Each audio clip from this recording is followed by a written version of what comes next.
Olá, pessoal. Vamos dar continuidade aqui, então, à nossa terceira parte do segundo reinado, né? E a pergunta é: migração, emigração ou migração?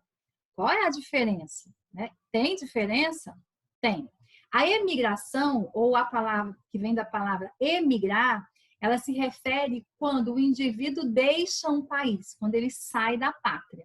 Então, eu sair do Brasil e ir para os Estados Unidos, eu estou numa condição de emigrar do meu país para uma outra pátria. O imigrar é entrar em um país estrangeiro para nele morar. Então, quando eu saio do meu país para ir para os Estados Unidos, eu estou emigrando para uma outra nação. Porém, quando eu entro nesse país chamado Estados Unidos, eu me torno um estrangeiro, eu me torno um imigrante, né?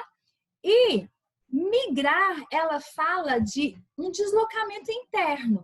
A migração, retratada aí por essas obras, né, como Os Retirantes, a obra que marca a saída do nordestino, por exemplo, da sua terra, em busca de uma melhor condição de vida, né, na época no Sudeste, ela fala dessa migração. É todo o deslocamento interno dentro do mesmo país, de uma pessoa ou de um grupo, né, ou de grupos populacionais. Então, esse processo a gente chama de migração. Então, são conceitos bem distintos, né? Em específico aqui, nós trabalhamos sobre, a gente fala da imigração. Nós falamos da entrada dos imigrantes, em especial os italianos no Brasil, para trabalhar no café. E quando esse imigrante chega aqui, né, o Brasil ele foi organizado em dois sistemas de imigração. Né? Nós tivemos um sistema em 1847, que era o sistema de parceria, que foi um fracasso, e nós temos o colonato. O colonato foi em 1870 e nós já consideramos ele aí, né, mais bem sucedido. Por que que parceria foi um fracasso? Esse foi o primeiro sistema introduzido no Brasil. Era um trabalho familiar camponês, porque o imigrante, né, na sua maioria, na sua condição, ele vem com toda a família, ele sai de uma Europa arrasada, de uma Europa em crise, de uma Europa que passa por revoluções, né? E ele vem para cá visando uma melhor condição de vida. E esses imigrantes, gente, eles eram atraídos por uma propaganda de que a propaganda lá na Europa era de que se eles viessem para o Brasil, eles teriam liberdade e eles teriam terras. Então havia uma propaganda, inclusive enganosa, dizendo para eles: venham para o Brasil, você vai ter liberdade, você vai ter terra, seja independente. Acontece que esse imigrante, quando ele chegava aqui, ele percebia que, na verdade, a realidade era outra, né? Ele chegava, desembarcava lá no Porto de Santos, no Porto do Rio de Janeiro, e ali ele era levado para uma hospedaria, a hospedaria do imigrante. Essa hospedaria, geralmente, ela ficava em São Paulo. E dali, esse imigrante com a sua família, eles eram levados para uma fazenda. No caso do sistema de parceria, esses imigrantes, eles vieram para o Brasil porque eles tiveram todo o custo da viagem pagos pelo fazendeiro, né? Então, quando esse imigrante chegava, esse colono, vamos chamá-los de colono, né? Esse colono, quando ele chegava ao Brasil, em 1847, ele já chegava com uma dívida. Por que com uma dívida? Porque eles tinham que pagar as passagens, os mantimentos, eles tinham que pagar a viagem da Europa para cá. Porque quem bancava essa viagem era o fazendeiro. Olha para você ver como que era a situação. Então, o fazendeiro bancava a vinda do imigrante. Quando esse imigrante chegava lá na fazenda, aí tinha a senhora conversa. Olha, nós vamos dividir os lucros e os prejuízos da colheita. Nós vamos plantar, vamos colher e vamos dividir entre eu, fazendeiro, e você, camponês. Nós vamos dividir os lucros e os prejuízos, tá? Aí, eles ficavam, então, com a metade do produzido, meio a meio. Porém, o colono estava endividado. Aquela metade que que sobrou para o colono, ele tem que pagar a passagem, ele tem que pagar o tempo que ele ficou na hospedaria, porque foi o patrão dele que pagou para ele vir. Ele tem que pagar pelo mantimento, pela comida, e tudo a juros muito altos. Então, quando ele chega na fazenda, ele não tem o que comer, mas eu coloquei uma vendinha lá na minha fazenda, com preço diferenciado, 3 vezes mais caro do que o normal. E esse colono, ele chega lá, o que ele vai fazer? Ele vai chegar lá e ele tem que comprar comida. Ele não tem dinheiro. Anota. Famosa caderneta. Pega a cadernetinha e anota. E ali ele vai anotando a comida, a ferramenta que ele precisou. E ele vai pagar isso no final do mês. Na hora de acertar as contas, muitas vezes esse colono está mais endividado do que quando chegou. Eventualmente, era permitido uma pequena roça para o imigrante, uma roça de subsistência. Mas isso era eventualmente, olhe lá quando. Então, a gente percebe que foi um sistema que não funcionou. Porém, 1870, Oeste Paulista. Por volta de 1870, no Oeste Paulista, nós vamos ter um investimento, né? Nós vamos trazer o imigrante. Só que agora, esse imigrante, ele vai ser trazido pelo governo. Quem vai bancar a vinda desse imigrante é o governo. É ele quem vai subsidiar para que esse imigrante venha para o Brasil. Tá? O trabalho continua sendo camponês e familiar, porque vão vir famílias. Mas olha o que acontece aí agora. Esse camponês vai receber 2 salários, um fixo anual e por produtividade. Aqui já mudou a conversa. Ele recebia 2 salários. Existia um fixo por ano e existia um salário por produção. O governo é quem pagou as passagens dele. Então, ele não tem dívida com o fazendeiro, não tem para quem pagar. Porque houve, né, uma intermediação do governo para trazer o imigrante. E vai ser garantido para esse colono, né, nesse sistema de colonato, um pedaço de roça para subsistência ou para comércio. Você vai ver que já existe uma liberdade. Ele vai poder produzir a mandioca e vender. Ele vai poder produzir, de repente, lá uma vinha, ter um vinhedozinho e poder fabricar o vinho, poder fabricar o suco, poder tanto para consumo como para venda. Ele vai poder ter lá a criação de ovelha, de porcos, né? Não só para subsistência, mas também para usar enquanto atividade comercial. Você vai perceber que existe uma maior autonomia por parte desse colono e esse colono não está tão prejudicado assim. Esse era o sistema de imigração que existia.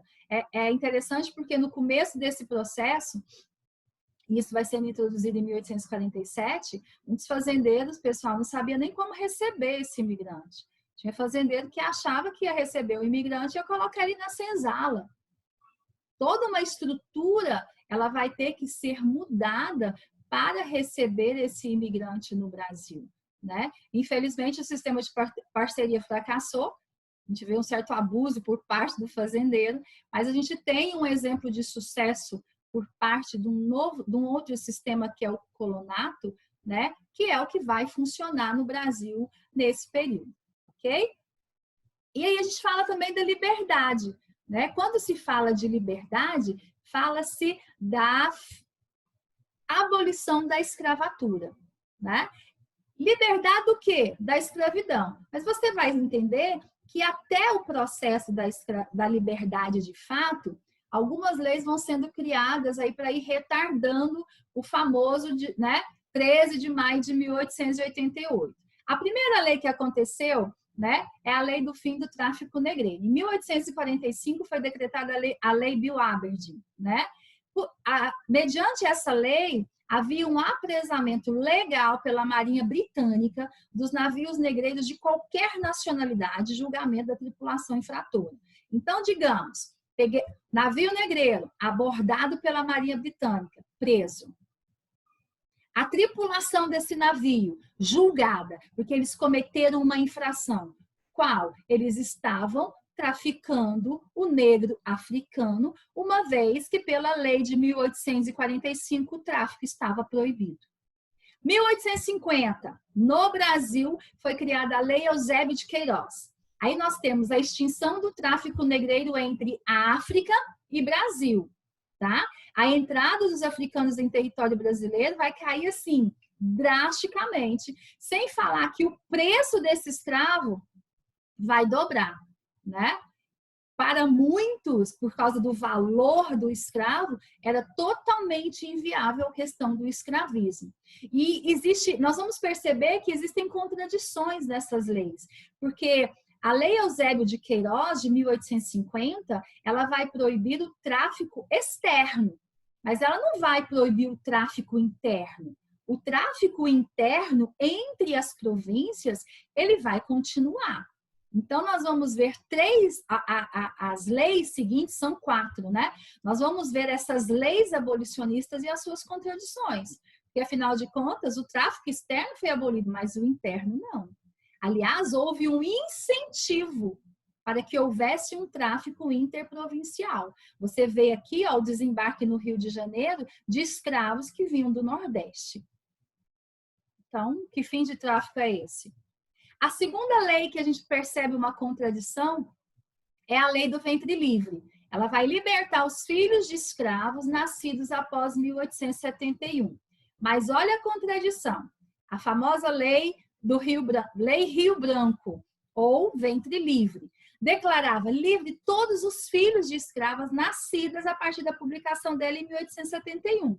No entanto, esses filhos de escravas, eles ficariam a serviço do senhor, do barão do café, até a maioridade de 18 anos. Espera lá. Que liberdade é essa? Ele é livre, mas não é livre? A lei garante a liberdade de todos os filhos nascidos a partir de 1871, mas existe lá naquelas linhas bem pequenininhas, né? Como a gente vê muitas vezes, o seguinte: esses filhos vão ficar sob a tutela do seu senhor, a serviço dele, até a maioridade. Quando ele fizer 18 anos de idade, aí sim ele é totalmente livre. Afinal de contas, né, gente? Uma criança, um bebê livre, quem vai amamentar, quem vai cuidar? Mas o senhor chega, não, eu cuido dele. Enquanto ele for de menor, com 18 anos, então ele é livre. Olha a contradição, né, da lei. A partir dessa data eu sou livre e não sou ao mesmo tempo? Contraditório isso, né? Eu vou ficar aos cuidados do meu senhor? Terceira lei contraditória, a Lei dos Sexagenários, ou Saraiva-Cotegipe de 1885, né? Libertava os escravos maiores de 65 anos. Tá, entendi. Mas isso vai servir muito mais para o proprietário do que para o escravo, porque, gente, a média de vida do escravo era 30 anos. Como? Qual a coerência? Lei do sexagenário. Liberta todos aqueles que fossem maiores de 65 anos. Se a média de vida dele era 30, então, você vai perceber aí, se a média de vida era 30 anos como escravo, o cara que chegou aqui com 19 anos morreu já.